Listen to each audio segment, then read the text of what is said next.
Dans ce chef-d'œuvre de marbre, le sculpteur italien Antonio Canova saisit l'imminence d'un baiser. La princesse Psyché est aimée du dieu Cupidon, le fils de Vénus. Cette dernière, jalouse de sa beauté, lui a tendu un piège.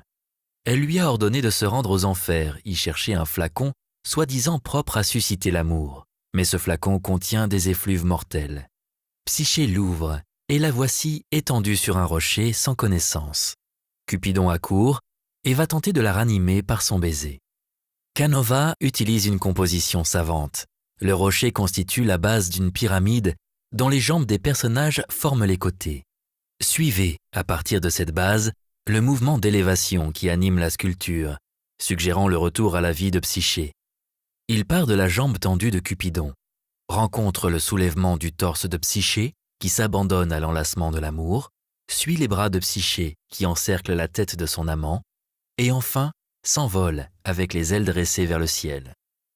Au centre du cercle formé par les bras de Psyché se trouve le point de tension émotionnelle de la sculpture, le baiser suspendu. Canova a traité ces surfaces avec divers outils pour mieux différencier rocher, drapé et chair. De fines râpes ont permis de lisser les chairs, donnant vie au marbre. Au dos de Psyché, le flacon a été poli et lustré pour évoquer le métal précieux. Quant aux ailes, représentées avec finesse, elles peuvent, selon la lumière, apparaître translucides. Cette sculpture fascinante et souvent copiée est aujourd'hui l'une des œuvres les plus célèbres du musée du Louvre à Paris.